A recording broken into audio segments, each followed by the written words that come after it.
Ya. Bismillahirrahmanirrahim. Assalamualaikum warahmatullahi wabarakatuh. Alhamdulillahi rabbil alamin. Wassalatu wassalamu ala rasulihil amin. Wa ala alihi wa sahabatihi ajma'in. Wa man tabi'ahum bi ihsanin ila yaumiddin. Amma ba'd. Fa ikhwani wa akhwati fillah, kaum muslimin wal muslimat, bapak-bapak dan ibu-ibu sekalian, jamaah umrah Akutur yang saya cintai dan saya muliakan, rahimani wa rahimakumullah. Semoga Allah Subhanahu wa taala senantiasa mencurahkan rahmatnya kepada kita sekalian. Alhamdulillah, baru saja kita berjuang untuk memperbanyak ibadah di 10 hari terakhir bulan Ramadan dengan ibadah-ibadah yang paling baik, melakukan iktikaf, solat di Masjidil Haram, berpuasa, membaca Al-Quran, banyak berdoa, beristighfar, dan lain-lain. Ada satu hal penting yang ingin saya ingatkan. Imam Ibnul Qayyim rahimahullahu ta'ala pernah mengingatkan, ada orang masuk neraka karena ibadah, dan sebaliknya ada orang yang masuk surga karena dosa. Kenapa demikian? Karena yang rajin ibadah ini kemudian merasa ujub, merasa tinggi hati, merasa dia sudah menjadi orang mulia, sombong, maka dia pun masuk neraka karena itu. Sebaliknya, orang yang berbuat dosa ini kemudian menyesal dan selalu memandang dirinya hina, kecil, dan dia takut kepada Allah Subhanahu wa taala. Maka dia pun bertobat. Oleh karenanya dia masuk surga. Jadi jangan sampai kita menjadi seperti yang diingatkan oleh Imam Ibnul Qayyim rahimahullah, sudah berjuang habis-habisan untuk ibadah tapi terhapus. Kenapa? Adanya sifat sombong dalam diri kita, merasa hebat dengan ibadah kita. Oleh karenanya dalam Al-Quran Allah Subhanahu wa ta'ala menyebutkan sifat ahli ibadah yang sesungguhnya. Walladzina yu'tuna ma ataw wa qulubuhum wajilah annahum ila rabbihim raji'un. Dan orang-orang yang telah melakukan amalan dalam keadaan hati mereka merasa takut bahwa mereka akan dikembalikan kepada Rabb mereka, bahwa mereka akan menghadap Allah Subhanahu wa ta'ala. Jamaah sekalian, tentang ayat ini surat Al-Mu'minun ayat ke-60. Ummul Mukminin Aisyah radhiyallahu anha bertanya kepada Rasulullah sallallahu alaihi wasallam, "Ya Rasulullah,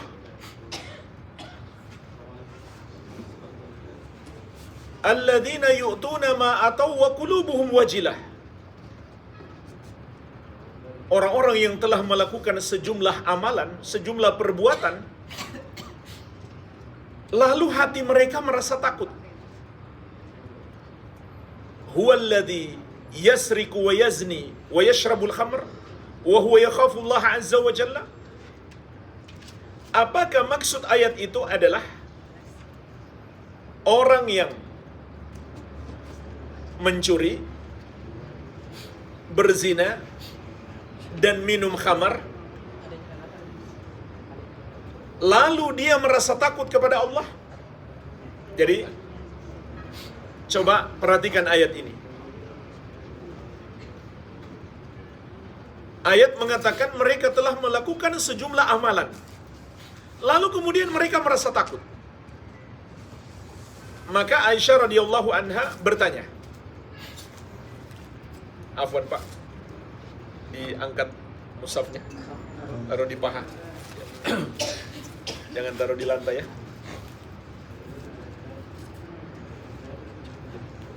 Saya ulangi. Coba kita perhatikan ayat ini. Ayat mengatakan mereka telah melakukan sejumlah amalan, sejumlah perbuatan. Lalu mereka merasa takut. Maka Aisyah radhiyallahu anha ketika itu memahami berarti amalan mereka adalah dosa dong. Sehingga mereka merasa takut. Sehingga untuk memperjelas, beliau bertanya kepada Rasulullah sallallahu alaihi wasallam, apakah seperti itu makna ayat? Maka apa jawab Nabi sallallahu alaihi wasallam? La ya binta Abi Bakar, ya binta Siddiq. Tidak, wahai putrinya Abu Bakar, wahai putrinya As-Siddiq, bukan itu makna ayat. Walakinnahu alladhi yusalli wa yasumu wa yatasaddaq wa huwa yakhafu Allah azza wa jalla. Akan tetapi maksud ayat itu adalah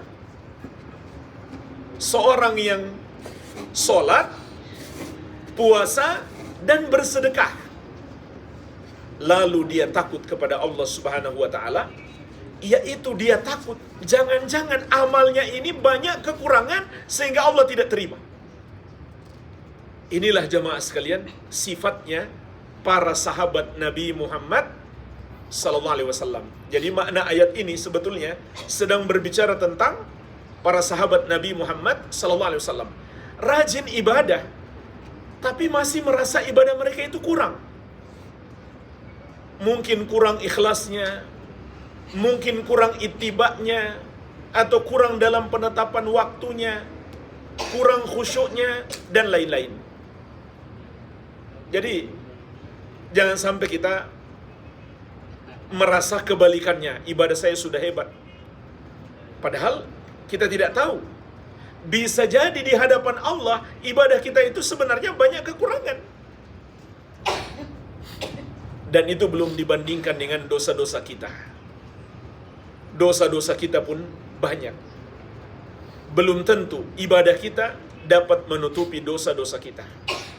Oleh karena itu, yang harus kita hadirkan dalam hati kita setelah Ramadan adalah harap dan takut.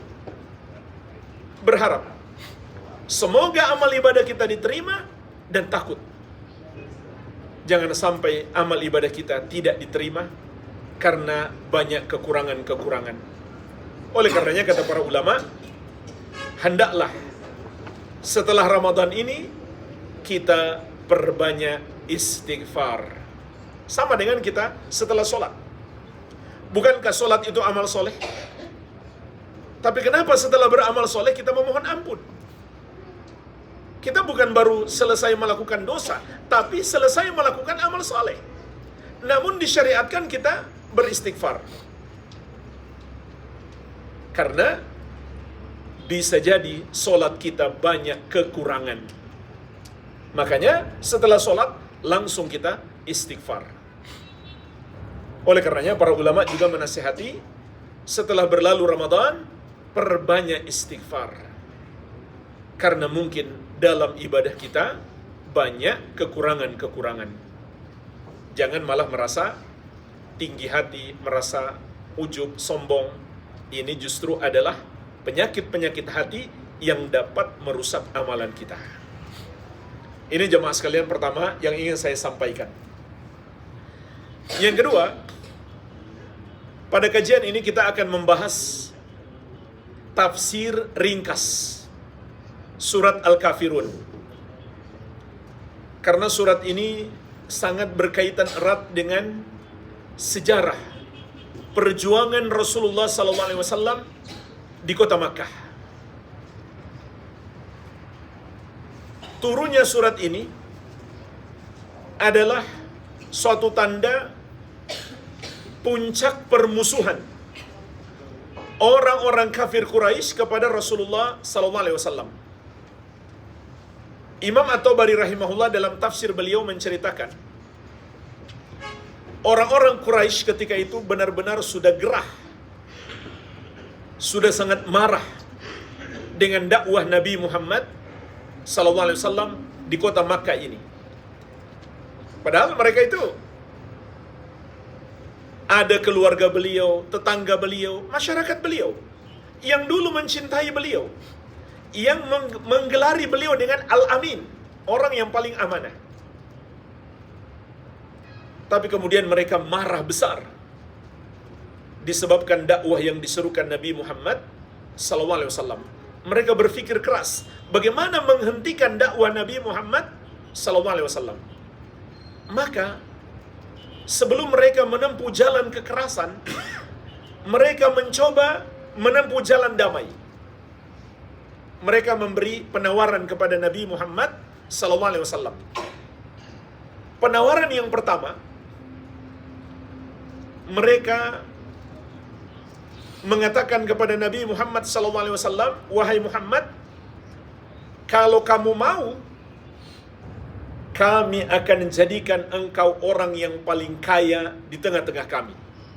Kami akan kumpulkan semua harta kami serahkan kepadamu. Kemudian kami akan nikahkan engkau dengan wanita mana saja yang paling kamu suka.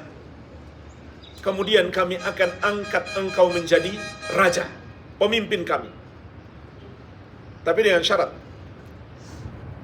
engkau berhenti mencaci Tuhan-Tuhan kami."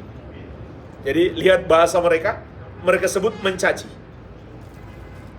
Padahal Nabi Muhammad SAW hanya mengatakan, ucapkan la ilaha illallah. Beliau mengajak beriman kepada la ilaha illallah. Tapi mereka memahami itu sebagai cacian. Nanti akan kita jelaskan mengapa mereka memahami demikian. Dan pemahaman mereka benar. Ini tawaran mereka yang pertama.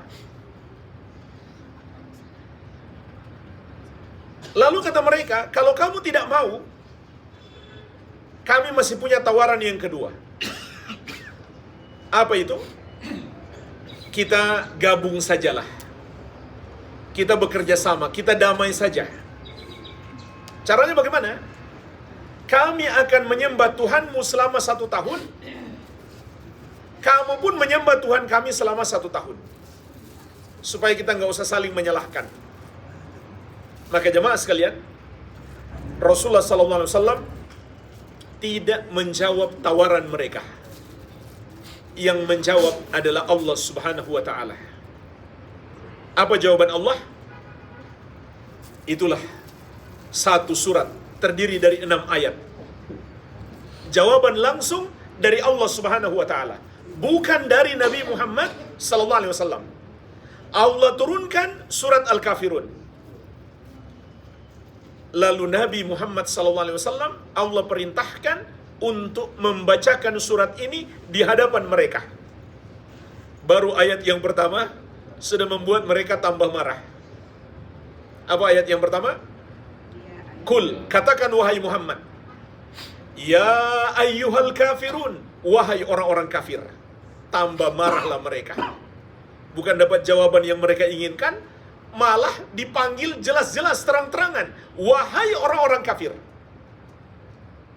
Dan itu beliau bacakan di hadapan mereka ketika mereka sedang berkumpul di tempat mereka berkumpul. Maka mereka pun tambah marah. Dipanggil dengan tegas, wahai orang-orang kafir.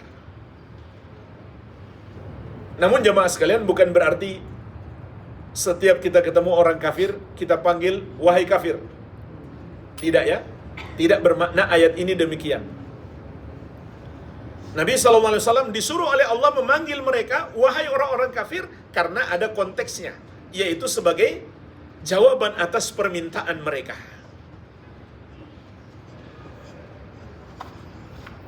Maka jemaah sekalian, Dari sini kita bisa memetik pelajaran. Manusia itu terbagi dua. Dan tidak ada golongan yang ketiga.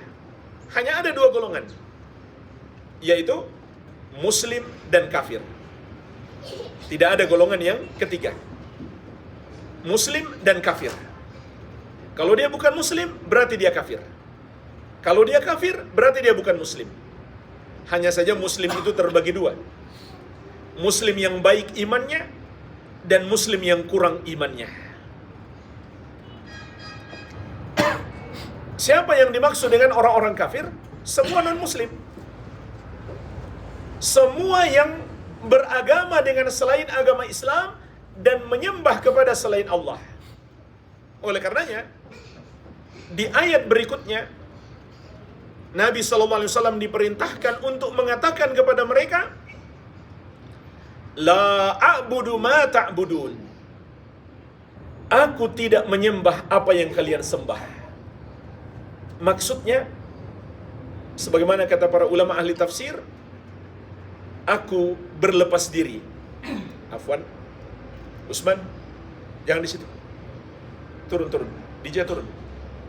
Jangan di situ, jangan naik situ ya. Kata para ulama ahli tafsir, maknanya adalah aku berlepas diri dari semua yang kalian sembah selain Allah. Bahwa semua yang kalian sembah selain Allah itu salah, tidak benar. La a'budu ma ta'budun. Aku tidak mungkin menyembah apa yang kalian sembah. Karena semua yang disembah selain Allah itu salah, tidak benar. Sebab hanya Allah yang berhak disembah. Dan inilah jemaah sekalian, makna la ilaha illallah. Kenapa orang-orang musyrik mengatakan Nabi Muhammad SAW mencaci Tuhan-Tuhan mereka? Karena di dalam la ilaha illallah itu mengandung an-nafyu, penafikan. Jadi para ulama menjelaskan kalimat la ilaha illallah itu terbagi dua. Yang pertama an-nafyu, penafikan, yang terdapat di dalam la ilaha. Maknanya adalah kita salahkan, kita ingkari, dan kita jauhi semua yang dianggap Tuhan atau disembah selain Allah. Itu yang dianggap sebagai mencaci maki oleh orang-orang musyrik, mencelah perbuatan mereka menyembah kepada selain Allah. Karena memang maknanya demikian. La ilaha itu artinya yang kalian sembah selain Allah salah, tidak benar. Kemudian rukun yang kedua, illallah, di dalamnya terkandung al-itsbat, penetapan. Maknanya adalah penetapan keimanan kita yang berhak disembah hanya Allah yang satu saja. Sebagaimana Allah tegaskan juga di surat Al-Hajj ayat ke-62. Dzalika bi anna Allaha huwal haqq wa anna ma yad'una min dunihi huwal batil wa anna Allaha huwal aliyyul kabir. Yang demikian itu dialah Allah sesembahan yang benar, sedangkan yang mereka sembah selain dia adalah batil, salah, tidak benar. Dan bahwasanya Allah dialah yang maha tinggi lagi maha besar. Kemudian ayat yang ketiga, apa ayat yang ketiga?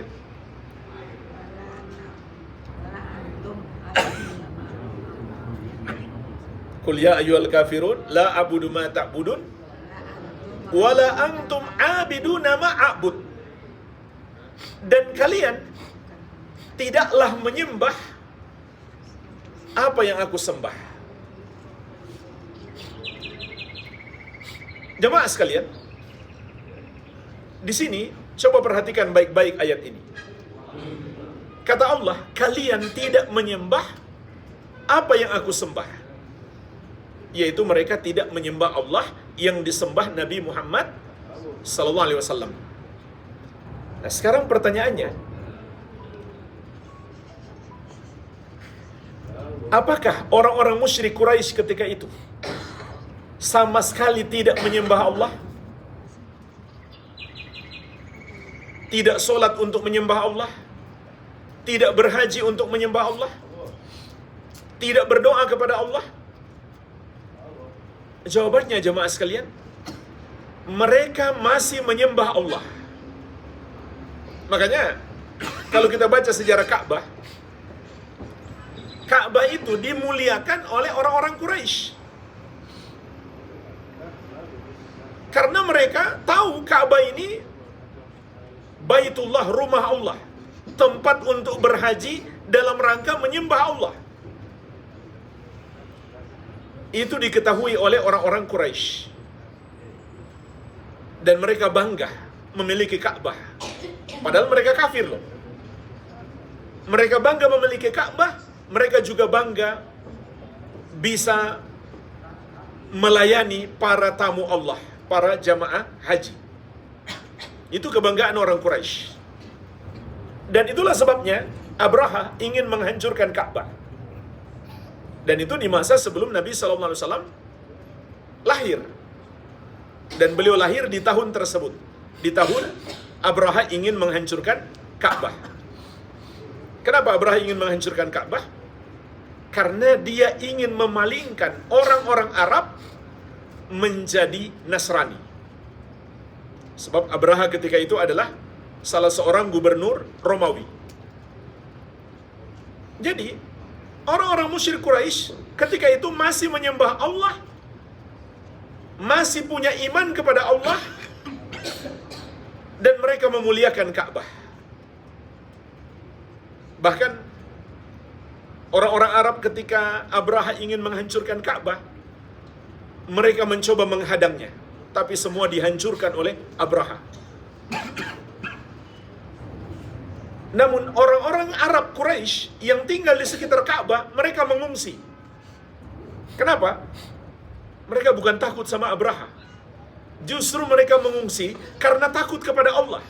Karena mereka yakin Allah akan menghancurkan Abraha. Jadi mereka takut terkena imbasnya. Dan subhanallah, keyakinan mereka terbukti. Allah hancurkan Abraha dan bala tentaranya. Dalam keadaan orang-orang musyrik sudah mengungsi dan mereka selamat. Dan di kemudian hari, ini yang menyebabkan mereka berbondong-bondong masuk Islam. Kenapa? Ketika Nabi SAW datang, kemudian membebaskan kota Makkah dari penguasaan orang-orang kafir, beliau menghancurkan semua patung-patung yang ada di Ka'bah. Maka orang-orang musyrik Quraisy itu menunggu-nunggu. Kalau Muhammad ini benar, pasti dia selamat. Tapi kalau agamanya tidak benar, pasti dia dihancurkan oleh Allah sebagaimana Allah menghancurkan siapa? Yang sebelumnya? Abraha.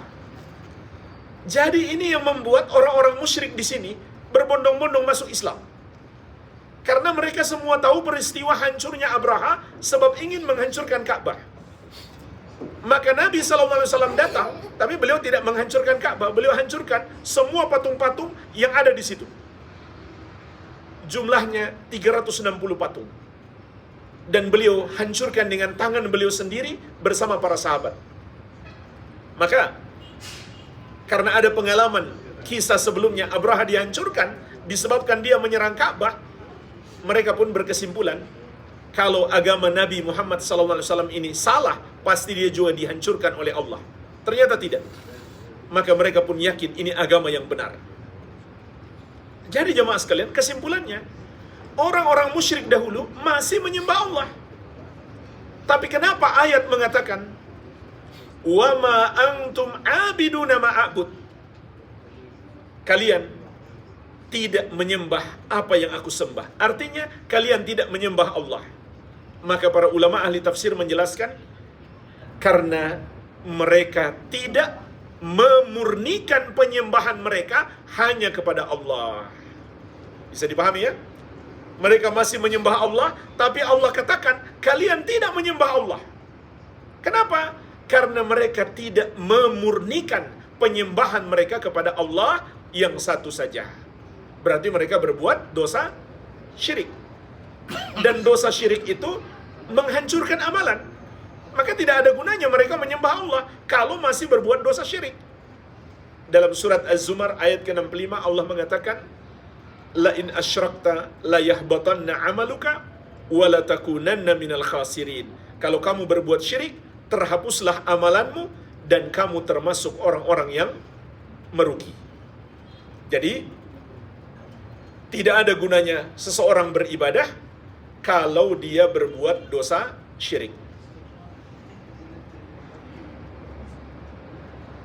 Oleh karenanya, ayat ini berlepas diri dari semua perbuatan dosa syirik. Kemudian, apa ayat berikutnya? Yang keempat, apa Bu? Wala ana abidu ma abattum. Dan aku tidaklah menyembah apa yang aku sembah, apa yang kamu sembah. Nah, maksud ayat ini adalah aku tidak menyembah Allah seperti cara kalian menyembahnya. Jadi ini makna ayat sebagaimana dijelaskan para ulama ahli tafsir. Wala ana abidu ma abattum. Aku tidaklah menyembah apa yang kalian sembah. Maksudnya adalah aku tidaklah menyembah Allah seperti cara kalian menyembah Allah. Maksudnya gimana? Mereka masih menyembah Allah, tapi cara mereka menyembah Allah tidak seperti yang Allah inginkan. Tidak seperti yang dicontohkan oleh Nabi Muhammad sallallahu alaihi wasallam. Melainkan cara yang mereka buat-buat sendiri. Mereka solat, tapi dengan cara solat mereka sendiri. Mereka berhaji, tapi dengan cara berhaji yang mereka buat-buat sendiri. Maka ibadah mereka pun ditolak oleh Allah Subhanahu wa taala. Jadi ayat yang sebelumnya menyatakan berlepas diri dari apa yang mereka sembah selain Allah. Ayat yang berikutnya menyatakan berlepas diri dari cara mereka menyembah Allah. Oleh karenanya jemaah sekalian, meskipun kita menyembah hanya kepada Allah, cara kita menyembah Allah harus sesuai petunjuk Nabi Muhammad sallallahu alaihi wasallam. Kalau tidak, maka amalan kita tertolak. Sebagaimana Rasulullah sallallahu alaihi wasallam juga mengatakan, man amila amalan laisa alaihi amruna fahuwa raddun. Barang siapa mengerjakan satu amalan yang tidak ada padanya petunjuk dari kami, maka amalan tersebut tertolak, tidak diterima oleh Allah Subhanahu wa taala. Kemudian ayat yang berikutnya, wala antum abiduna ma a'bud. Dan kalian tidaklah menyembah apa yang aku sembah. Nah, ini ayat kelihatannya sama ya. Ayat ketiga dan kelima. Tapi para ulama ahli tafsir menjelaskan maknanya sebenarnya beda. Makna ayat kelima itu sama dengan ayat yang keempat. Artinya adalah kalian tidaklah menyembah Allah seperti cara aku menyembah Allah. Maksudnya Allah mengingatkan kita, jangan sampai kita menyembah Allah dengan cara yang tidak diajarkan Nabi Muhammad sallallahu alaihi wasallam. Jadi ini makna ayat. Silakan baca biar lebih paham, lebih jelas, seperti tafsir Ibnu Katsir atau tafsir At-Tabari. Jadi makna ayat yang ketiga dan kelima itu sebenarnya tidak sama.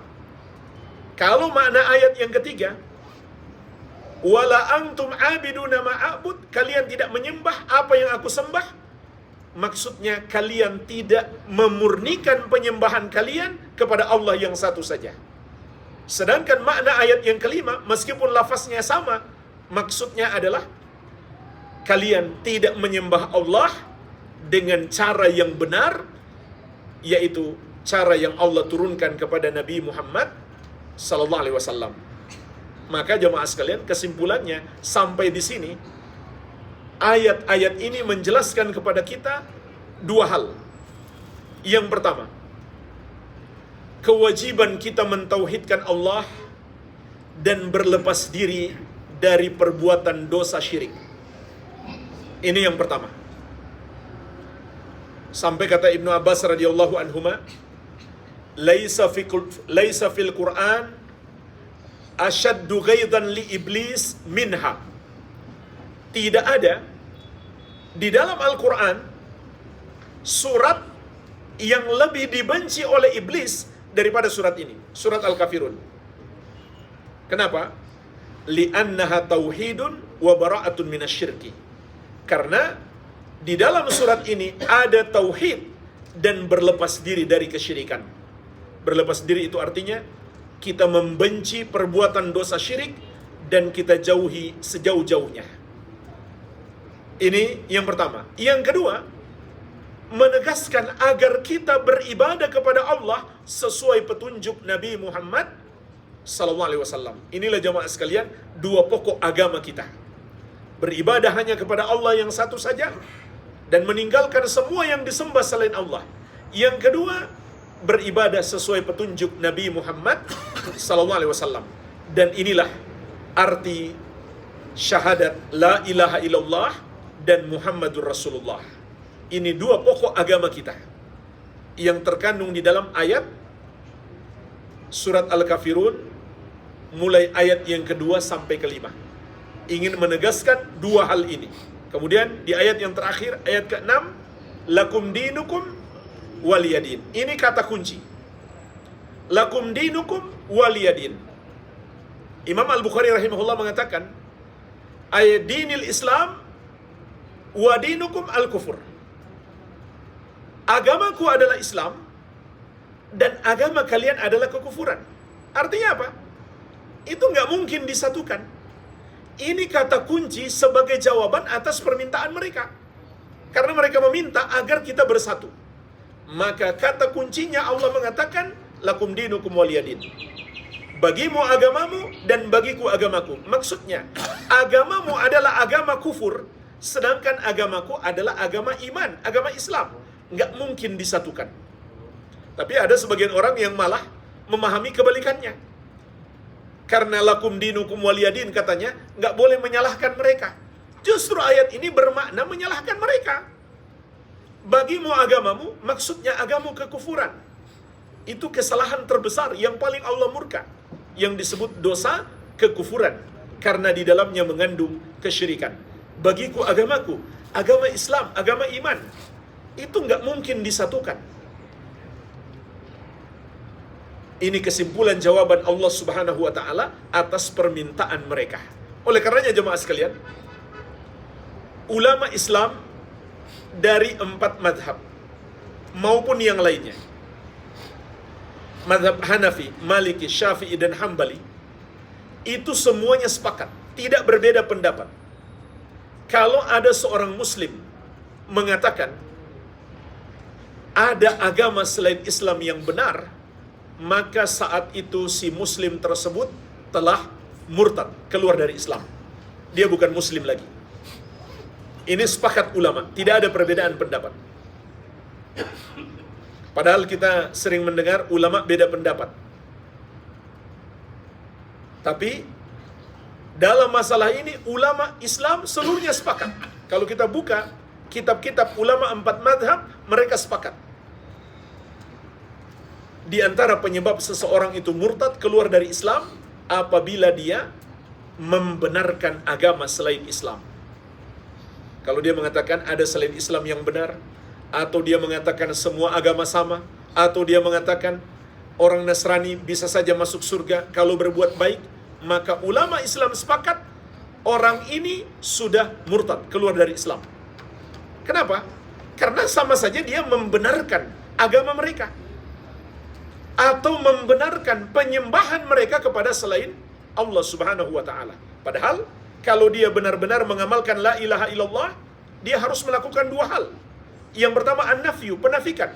Dia salahkan semua yang disembah selain Allah. Yang kedua al-itsbat, penetapan. Dia imani hanya Allah yang berhak disembah. Oleh karenanya, ketika dia membenarkan agama selain Islam, berarti dia telah mengingkari la ilaha illallah. Juga dia mengingkari ayat-ayat Allah yang sangat jelas.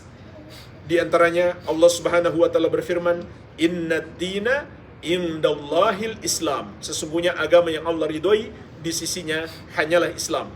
Juga firman Allah Subhanahu wa taala, "Wa may yabtaghi ghairal islami dinan fala yuqbala min wa huwa fil akhirati minal khasirin."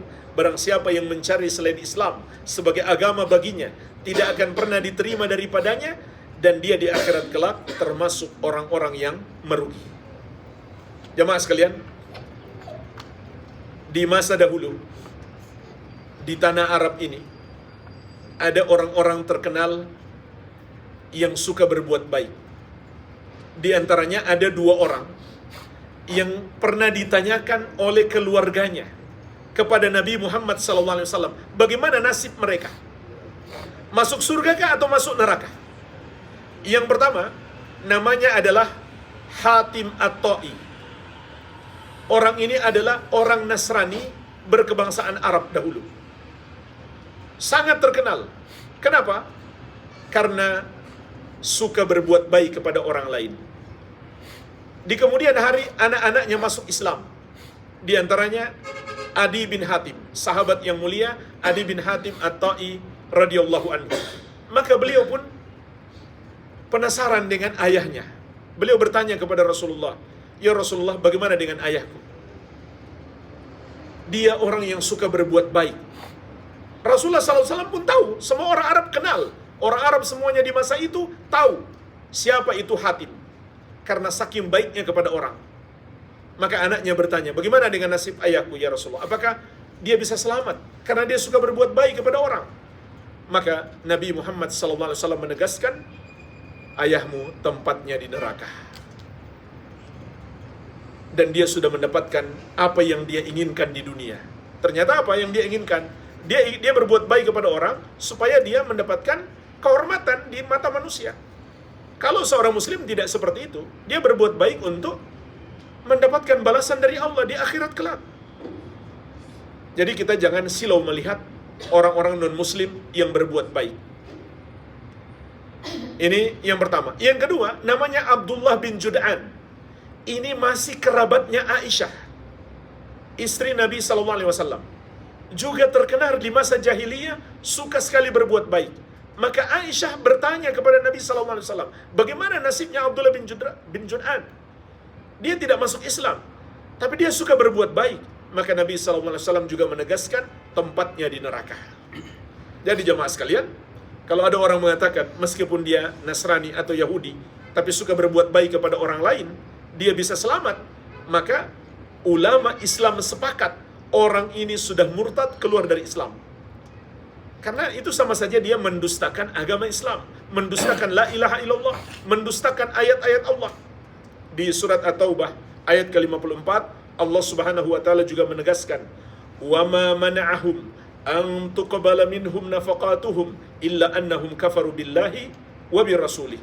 Dan tidak ada yang menghalangi diterimanya sedekah-sedekah mereka kecuali karena mereka kufur kepada Allah dan Rasulnya. Oleh karenanya, semua amal ibadah kita harus dibangun di atas dasar keimanan. Walhamdulillah, mungkin ini sedikit yang bisa saya bahas di kesempatan ini. Semoga bermanfaat. Barangkali sebelum kita tutup ada sedikit tanya jawab. Saya persilahkan. Mungkin melebar ya, bukan yang tadi. Tidak apa-apa, pertanyaan bebas. Iya. Saya kan di Masjidil Haram ini kan toilet jauh ya. Iya. Toilet jauh, buang mau wudu juga susah, mau ini susah gitu. Ya itu kan biasanya kalau saya datang kan sebelum zuhur ya. Jadi kan nunggu sampai Isya itu kan atau sampai tarawih butuh perjuangan lah ya. Iya, Pak. Tahan semua gitu. Itu gimana ya, Tan? Baik. Iya. Jadi pertanyaan beliau intinya adalah menahan buang hajat. Termasuk menahan buang angin. Itu hukumnya apa? Ketika mau ibadah. Itu hukum asalnya makruh. Karena ada hadis Nabi SAW mengatakan, la salata bihadratit ta'am wala huwa yudafi'uhu al-akhbathan. Tidak ada solat bagi orang yang makanan sudah dihidangkan artinya dia juga punya nafsu makan. Tidak pula orang yang sedang didesak oleh dua kotoran, termasuk buang angin dan buang air. Berdasarkan hadis ini kata para ulama, maka makruh kita sholat kalau makanan sudah dihidangkan. Kenapa? Khawatirnya kita sholat nggak khusyuk. Begitu pula ketika sedang menahan buang hajat. Tapi ulama juga mengatakan yang makruh itu bisa menjadi boleh kalau ada hajat, apalagi ada kondisi darurat. Mudah-mudahan kondisi kita di Masjidil Haram termasuk kondisi hajat yang besar, itu minimalnya. Sebab kalau kita pergi, mungkin kita nggak bisa balik lagi ke situ. Seperti itu, Pak. Iya. Nah, cuma saya ada kasih satu ini, Pak, satu informasi penting. Ini juga kita baru dapat di malam terakhir atau mendekati malam terakhir. Jadi ada lokasi tempat iktikaf yang sangat bagus, Pak. Toiletnya dekat sekali. Di belakang, persis di belakang kita. Dan orang di situ sepi, nggak ada yang rebutan. Nah, Bapak mau cari tahu tempatnya? Insya Allah tahun depan, Pak, ya. Kita berangkat bersama lagi. Jadi tempatnya di sana, Pak, di ujung, paling ujung, ya. Di perluasan Masjidil Haram yang paling ujung, paling belakang sekali. Naik eskalator, Pak. Naik eskalator yang eskalatornya itu agak menjulang ke atas. Jadi gak mutar-mutar. Itu 100 bulan. Pintu 100 seterusnya. Iya. Jadi di situ toiletnya dekat sekali, Pak. Insya Allah ya, mudah-mudahan tahun depan kita itikaf lagi di situ. Alhamdulillah. Muter-muter nggak ketemu juga itu di rooftop ya. Paling ujung, Pak, ujung sekali. Nah. Ada ibu-ibu juga ada. Untuk ibu-ibu ada juga. Jadi Masya Allah di situ toilet tepat di belakang kita.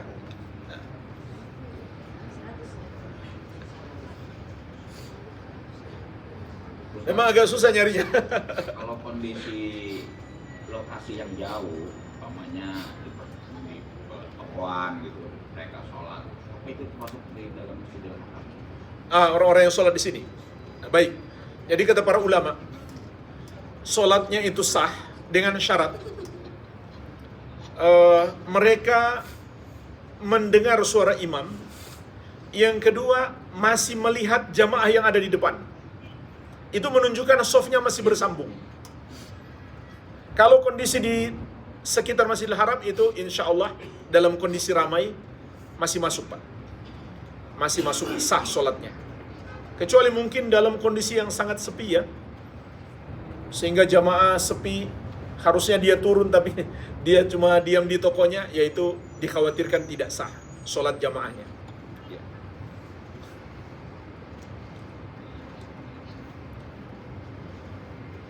Ada pertanyaan lain? Ada waktu di Masjidil Haram ini yang waktu-waktu sholat terlarang nggak? Untuk Masjidil Haram berlaku, Pak. Waktu terlarang di Masjidil Haram itu berlaku kecuali sholat sunat tawaf. Boleh kapan saja. Tapi untuk yang lainnya masih berlaku.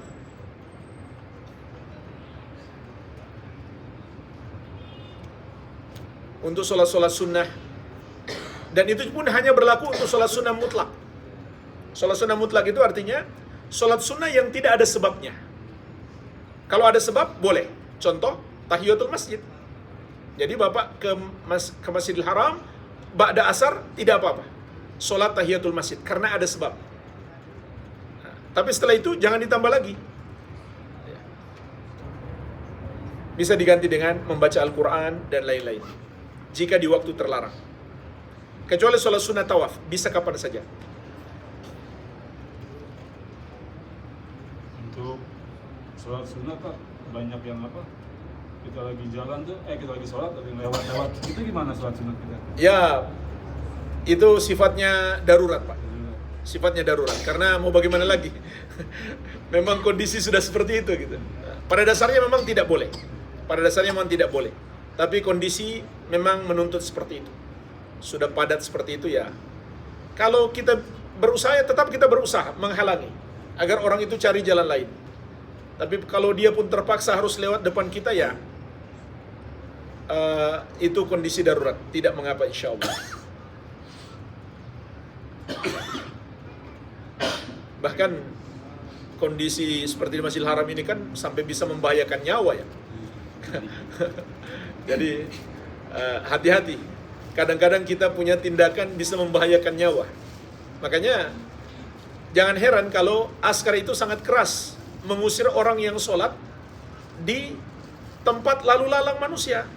Itu berbahaya sekali. Apakah dia yang jadi korban atau dia mengorbankan orang lain? Sangat berbahaya. Ibu-ibu ada pertanyaan? Silakan. Kalau ibadah itu kan harus mencontoh Rasulullah SAW, ya.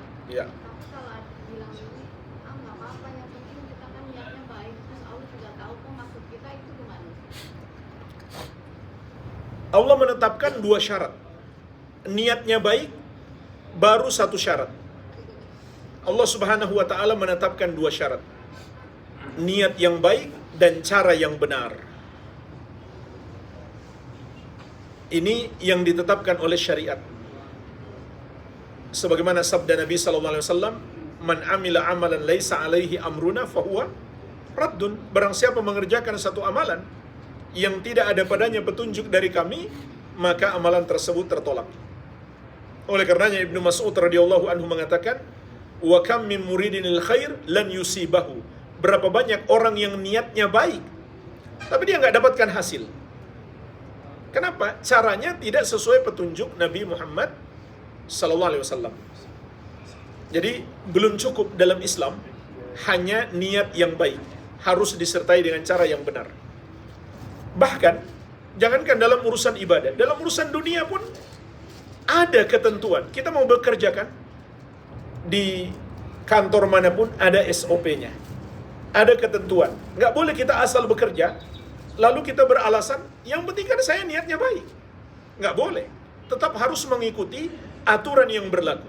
Itu dalam urusan dunia. Bagaimana lagi dalam urusan akhirat?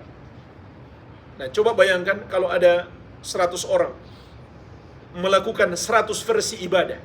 Kemudian semuanya mengatakan, kami berniat baik. Allah Maha tahu niat kami. Jadi bayangkan, agama jadi 100 macam, 100 model. Nah, di Indonesia sekarang ini bahkan sudah ada yang berhari raya kemarin ya. 28 Ramadan sudah ada yang berhari raya. Coba kalau ada 30 ormas menetapkan 30 hari raya yang berbeda. Masing-masing mengatakan, kami punya niat yang baik. Apakah itu dapat diterima? Tentu tidak. Karena caranya tidak sesuai petunjuk Nabi Muhammad SAW. Jadi, belum cukup kalau hanya dengan niat yang baik saja.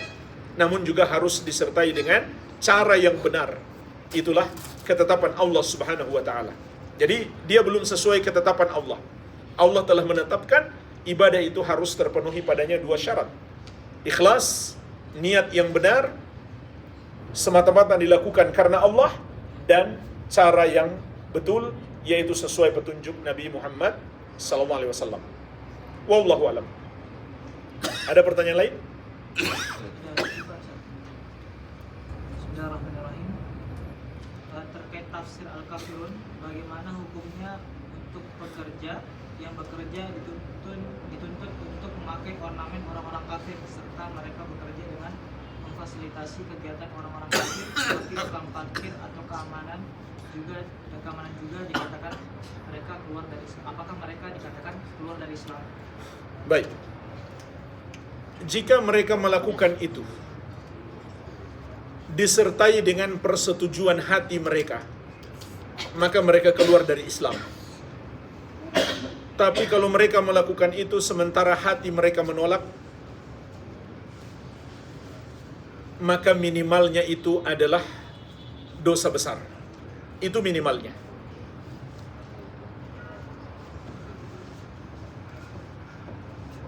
Dan itu pun dilihat seperti apa bentuk kekufuran yang mereka ikut melakukannya. Kalau misalkan ada simbol penyembahan kepada selain Allah, seperti simbol-simbol salib dan mereka tahu itu salib, maka ini jelas kekufuran. Tapi kalau cuma sekedar menggunakan topi Santa misalkan, dan dia tidak ridho, minimal itu dosa besar. Karena Rasulullah SAW mengatakan, "Man tashabbaha biqaumin fahuwa minhum." Barang siapa menyerupai suatu kaum, maka dia bagian dari mereka. Dan juga Allah Subhanahu wa taala mengatakan, "Wala ta'awanu 'alal itsmi wal udwan." Jangan kamu tolong-menolong dalam dosa dan permusuhan. Jadi nggak boleh kita membantu untuk membangun tempat ibadah orang kafir atau jadi tukang parkirnya di tempat orang melakukan kekafiran. Nah, sekarang mungkin pertanyaan, jika ada tempat, mohon maaf, tempat zina misalkan, pantas nggak kita kerja di situ? Bantu-bantu jadi tukang parkir? Nggak pantas kan? Kalau itu tempat menyembah kepada selain Allah, sebetulnya lebih tidak pantas lagi. Lebih tidak pantas lagi kita ikut membantu di situ. Allah Subhanahu wa taala mengatakan, "Wala ta'awanu 'alal itsmi wal udwan." Jangan kamu tolong-menolong dalam dosa dan permusuhan. Namun ingat, kalau dia lakukan itu karena hatinya membenarkan, meridhoi, maka dia menjadi kafir. Sebagaimana Allah ingatkan, "Wa qad nazzala 'alaikum fil kitabi an idza sami'tum ayati llahi yukfaru biha wa yustahza'u biha fala taq'udu ma'ahum hatta yakhudu fi haditsin ghairi innakum idzam mithluhum." Sungguh Allah telah menurunkan kepadamu di dalam Al-Quran, apabila kamu mendengarkan ayat-ayat Allah diingkari dan diperolok-olok, maka janganlah kamu duduk-duduk bersama orang-orang yang melakukan dosa kekafiran tersebut. Kalau kamu bersama mereka, kamu kalau begitu sama dengan mereka. Lihat ayat ini, kata Allah, kalau kamu bersama mereka, kamu kalau begitu sama dengan mereka. Itu baru bersama loh, belum membantu. Apalagi kalau dia membantu, lebih parah lagi. Jangankan orang melakukan kekafiran. Nabi SAW mengatakan, "Man kana yu'minu billahi wal yawmil akhir, fala yajlis ala ma'idatin yudaru 'alaiha al-khamru." Barang siapa beriman kepada Allah dan hari akhir, janganlah dia duduk di depan sebuah meja yang diedarkan khamar padanya. Maksudnya meskipun dia nggak minum khamar, dia nggak boleh duduk di situ. Padahal itu cuma khamar loh. Apalagi orang yang menyembah kepada selain Allah, itu dosanya tentu lebih besar lagi. Demikian, wallahu a'lam. Ibu-ibu masih ada pertanyaan? Kalau seperti kasus Masjid Istiqlal yang membantu parkir buat katedral gimana? Tidak boleh, Pak. Itu sekarang dilakukan. Ya, Malah dosa. bikin terowongan. Dosa yang buat kebijakan itu. Dosanya ke negara apa ya? Ketua Masjid Istiqlal gitu, Pak? Kalau pemegang kebijakan setuju, ya dia juga ikut berdosa. Jadi pemimpin susah.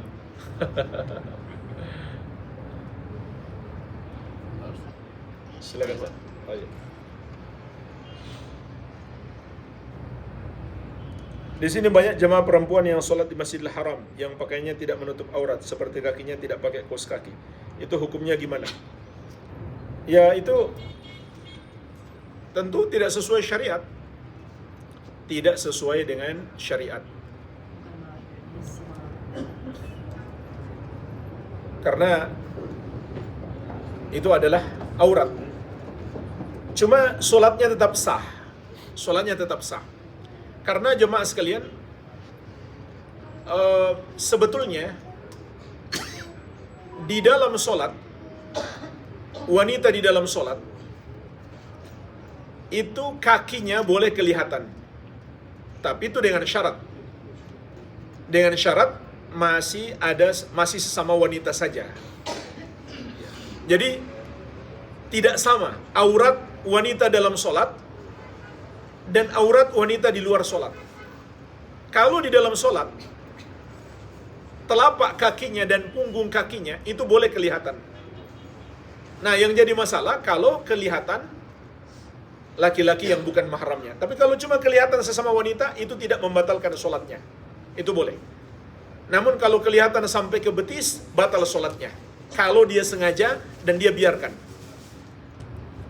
Tapi kalau cuma punggung kaki dan telapak kaki, itu tidak membatalkan sholat. Tapi di sisi lain dia berdosa karena kelihatan oleh laki-laki yang bukan mahramnya. Itu masalahnya di situ. Ya, makanya harus berdakwah kita. Nggak bisa ngomongnya. Kenapa? Nggak bisa ngomongnya. Nah, itu dia masalahnya. Boleh ngasih saran aja. Dan orang-orang Arab ini sebenarnya enak. Mereka kalau dinasehati cepat menerima. Dan mereka suka bicara apa adanya gitu. Nah, seperti kita lihat contoh tadi ya. Ada yang sholat asar sini tadi. Iya. Nah, tadi kan di belakang sudah ada yang mau takbir kan. Langsung dapat teguran dari depan. Langsung. Mungkin kalau di Indonesia itu kan nggak enak kan. Kalau langsung ditegur. Kalau di sini nggak. Langsung ada yang ngomong. Takbir itu kalau Idul Fitri itu batas akhirnya pas sholat Idul Fitri tadi, pas imam mulai sholat. Jadi nggak ada lagi takbir setelah sholat 5 waktu. Beda dengan Idul Adha. Kalau Idul Adha sampai tanggal 13 Dzulhijjah ba'da asar atau sampai menjelang maghrib. Tapi setelah sholatnya ba'da asarnya di akhir hari tasyrik tanggal 13 Dzulhijjah itu untuk Idul Adha waktu bertakbir. Kalau Idul Fitri waktu bertakbirnya singkat, mulai tadi malam akhir Ramadan sampai imam mulai sholat Idul Fitri. Nah tadi pas ba'da asar sudah terdengar takbir dari belakang, tiba-tiba dari depan langsung tegur. Nah, orang Arab seperti itu tuh, nggak basa-basi gitu. Tapi di YouTube yang live-nya masih takbir sampai sekarang. Di mana Pak? Di YouTube live kan? Salah itu. Rekaman kali itu Pak? Enggak, live. Live ya? Di mana? Oh di ini, di Masjidil Haram. Live itu bisa Saya bingung. Ya. Makanya saya agak bingung ini gimana ya. Jadi live itu Pak, kadang ulangan, tapi kelihatannya live. Waktu jamnya sama. Betul. Itu Waktu jamnya sama Iya. dia itu sama kita. ah, itu bisa disetting Pak, bisa disetting. Karena saya juga sering seperti itu, cuma rekaman tapi kelihatannya live. Jamnya persis jam saat live.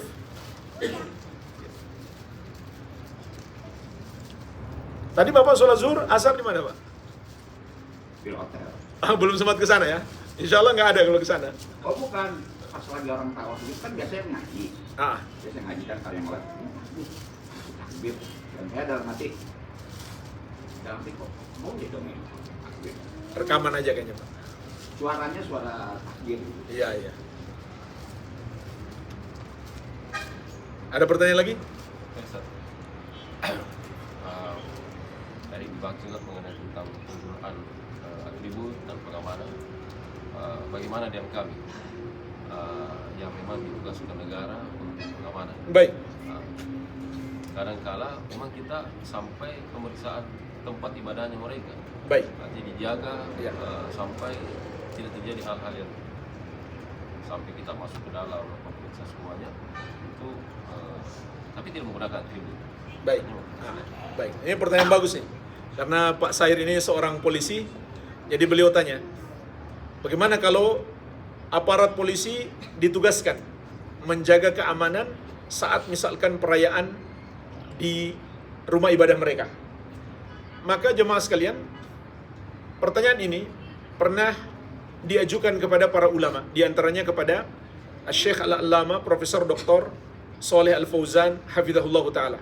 Maka kata beliau, jika yang melakukan itu adalah aparat keamanan negara untuk menjaga keamanan, maka boleh. Kenapa? Karena non-muslim yang tinggal di negeri kaum muslimin itu dalam aturan syariat harus dijaga keamanan mereka.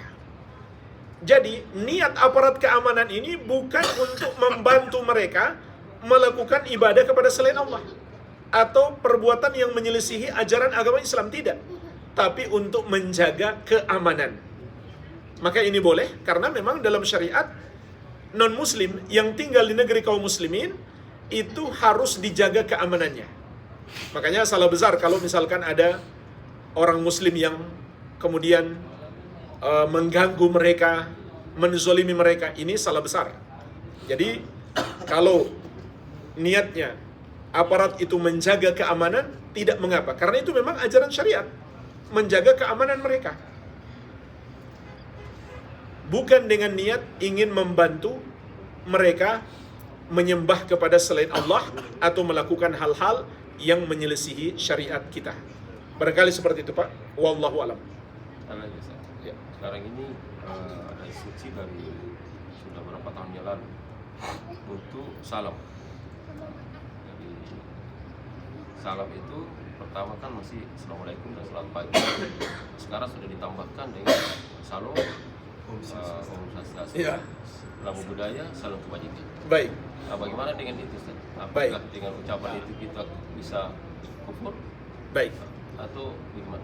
Jadi pertanyaannya, bagaimana kita mengucapkan salam dengan ucapan salam orang kafir? Apakah itu termasuk kufur? Jawabannya iya. Kenapa? Karena salam mereka itu sama dengan salam kita, yaitu doa kepada Tuhan mereka. Kita juga salam adalah doa kepada Tuhan kita. Assalamualaikum artinya, ya Allah curahkanlah keselamatan untuknya. Itu artinya Assalamualaikum. Begitu pula salam mereka. Itu berarti mereka berdoa kepada Tuhan mereka. Kalau kita baca salam mereka, sama saja kita berdoa kepada selain Allah. Padahal Nabi SAW mengatakan, ad-du'a'u huwal ibadah. Doa itu adalah ibadah. Maka tidak boleh kita berdoa kepada selain Allah. Kemudian yang kedua, itu juga termasuk bid'ah, menambah-nambah dalam agama. Kenapa? Karena menambah salam yang sudah Allah tetapkan. Allah menetapkan Assalamualaikum warahmatullahi wabarakatuh, kemudian kita tambahkan. Dan yang ketiga, itu juga tasyabbuh, menyerupai orang-orang kafir. Padahal Nabi SAW melarang keras menyerupai mereka. Dan beberapa waktu yang lalu, tahun yang lalu ya, Majelis Ulama Indonesia sudah mengeluarkan fatwa tegas. Haram seorang muslim mengucapkan salam non-muslim. Itu sudah ada fatwanya, Pak. Resmi dari Majelis Ulama Indonesia. Tapi dari kami masih tetap dipakai itu. Ya, jangan diikuti. Kalau selamat paginya aja boleh. Selamat pagi ya minimalnya mubah, Pak. Kalau selamat pagi aja. Minimalnya mubah. Tapi cukuplah kita dengan Assalamualaikum warahmatullahi wabarakatuh. Kalau ini kan, maaf satu lagi ya mas. Kalau misalnya posisi kita kerja nih Tat. Kalau saya kan banyak senggang tuh Tat. Banyak apa, Pak? Banyak senggang. Kalau perbaikan kan paling 1 jam 2 jam selesai. Kan banyak waktu Tat. Nah itu kita masuk ke masjid, gimana Tat hukumnya? Karena kan kita kan masih apa? Masih Banyak harus- waktu senggang. Banyak waktu senggang. Cuman kan Iya. kita masih di posisi kerja. Gitu. Masih posisi kerja. Iya gimana?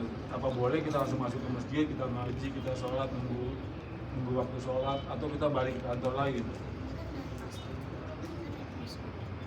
Gimana Tat? Hukumnya maksudnya? Iya. Seharusnya standby, Pak. Di waktu kerja nggak boleh. Nggak boleh kita pakai untuk hal yang lain. Harus standby. Harus siap-siap terus.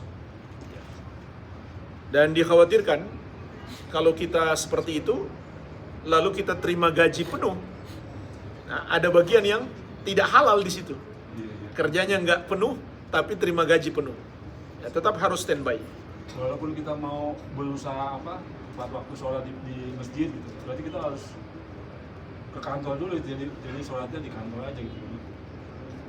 Ya kalau waktu sholat berjamaah tetap berjamaah, Pak. Enggak, makanya kan kita mungkin kalau zuhur dikasih waktu lah buat. Iya. Tapi kalau asar kita kan nggak dikasih waktu tuh. Cuman kalau di kantor boleh lah sholat asar gitu. Cuman kalau di luar kan kita nggak ada waktu. Emang di kantor nggak ada musola? Iya ada musola, cuman posisi saya kan di lapangan kan. Posisi Jadi saya di luar, iya. bukan di kantor saya. Maksudnya kalau Bapak tinggalkan lapangan ke musola, Nah itu gimana hukumnya? ya di lapangan itu nggak ada musola juga buat sholat berjamaah. Oh kalau saya kan, kalau misalnya kan saya bilang tadi, saya tuh kerja minimal 1 jam 2 jam lah sehari ya. Ya. Sedangkan banyak waktu tuh kan buat ke masjid, buat kemana, buat ibadah lah gitu kan. Nah itu maksud saya hukumnya. Kalau gimana? ibadah yang wajib nggak masalah, insya Allah. Kalau ibadah yang wajib. Kalau yang sunnah tidak boleh.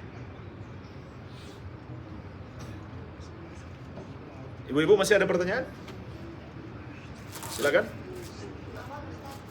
Apa?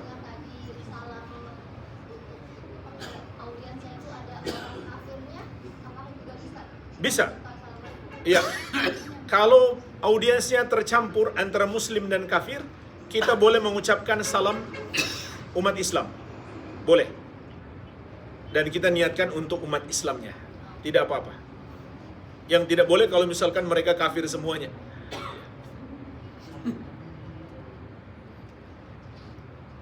Baik, mungkin kita cukupkan dulu. Insya Allah kajian kita masih ada mungkin besok ya. Nanti tunggu pengumuman, melihat koordinasi kita terlebih dahulu, kegiatan apa yang mau dilakukan. Apakah kajian atau kegiatan yang lain, nanti kita umumkan di grup. Mungkin sementara ini saja yang bisa saya sampaikan. Lebih dan kurangnya saya mohon maaf. Yang benar itu dari Allah, yang salah dari kami dan dari syaitan. Kita mohon ampunan kepada Allah. Subhanakallahumma wa bihamdik, asyhadu an la ilaha illa anta, astaghfiruka wa atubu ilaik. Wa sallallahu ala nabiyina Muhammadin wa alihi wasallam. Walhamdulillahi rabbil alamin. Wassalamualaikum warahmatullahi wabarakatuh.